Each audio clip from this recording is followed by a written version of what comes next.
Sir Ken Robinson says that education kills creativity. Now he's an expert in creativity, innovation, and human resources.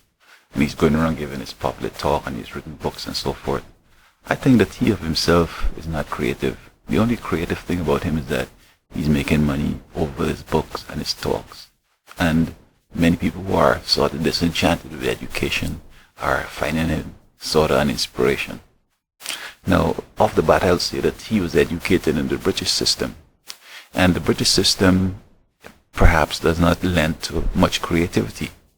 Because if you want to be a medical doctor, since high school, you have to start focusing on your sciences and getting ready for medicine. And I know you'd be a very deep medical doctor, but the creativity spark might not necessarily be there. Now, what is creativity?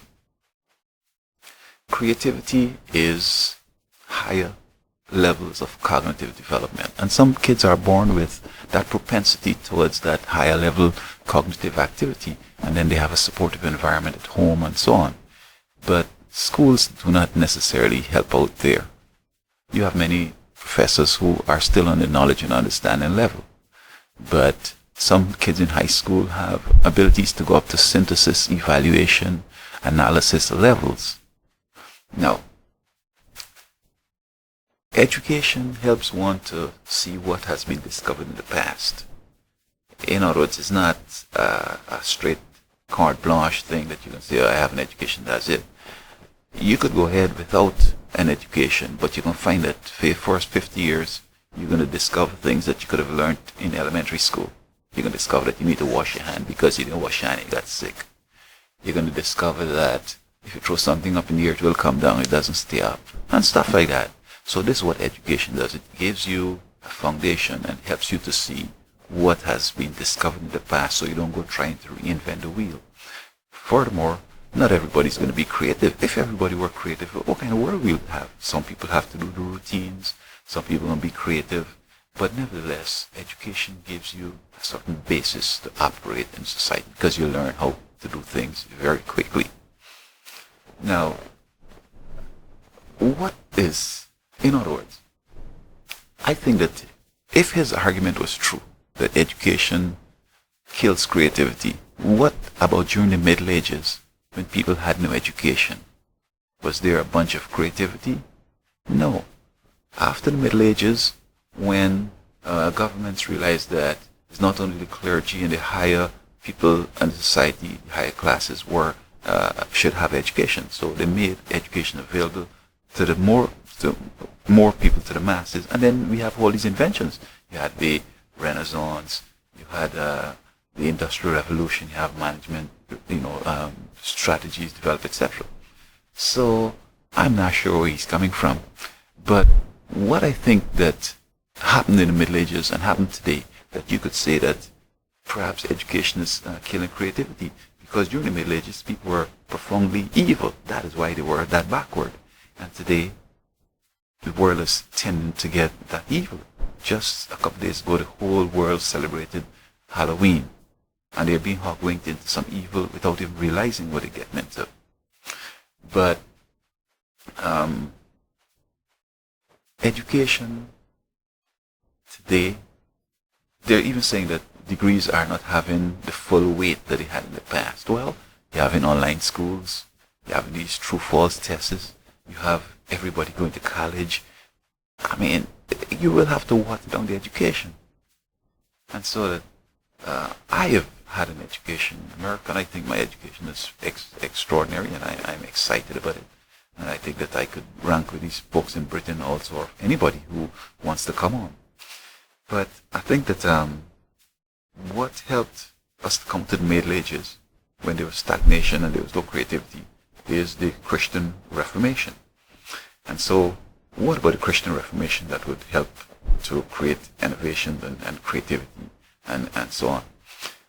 The Bible says, the fear of the Lord is the beginning of wisdom, knowledge, and understanding. It says reverence. When you reverence God and when you become a friend of God, He helps you in your education, so you have more knowledge, understanding, and wisdom. Well, all of us study this book, but how then the person who is reverence God will come out with more knowledge. Well, it's not necessarily knowing more things, but knowing truth. In other words, in economics, there's a whole bunch of speculation and there's truth. In every science, in every area of study, there is games and there's truth. And so God helps you to crystallize the truth. So you focus on the truth and then you put things together. And furthermore, if I were a psychologist and here are several patients and they're demonstrating the same symptoms, God is going to come in and help me to understand that this might be the problem over here, this is the problem here, and then it will look like, wow, he's so bright and going to get ahead. But God, also understanding things, he gives you the true understanding, because people can be playing games and trying to assess their mentally, but God is going to help you to see beyond this facade and see the truth. And then when you come to wisdom is being able to be innovative, I guess, and creative and inventive and so on. And here's where he's going to give you a new idea. He knows people over there want this product or service. He helps you to put your education together and get it together so the folks would get it. So I think that at this point, he might be right in that education might be killing creativity, but it's not necessarily that education in itself, but it's the environment in which education is existing. People are into all this Halloween, into psychics, into voodoo, into Ouija board, fortune telling, all this stuff. It's going to get you because this is Satanism and he doesn't want you to have an education and so on. So I think that I think he might be onto something, but I don't think he understands it correctly. I think the American education is the one, right, just the other day, Britain was saying they spend all this money in education and all these people qualified, but yet the innovation is happening here in America. Why it's happening here? Well, we have a different culture. If you invent something, you can make a whole bunch of money. Then you have this broad education, so you could put things together and create new ideas. So, Professor or Sir Ken Robinson, I agree with you, but I disagree with you. And I don't think necessarily it's education that kills the spark. And people who are dunce and dull and who inherently don't like education will side with you.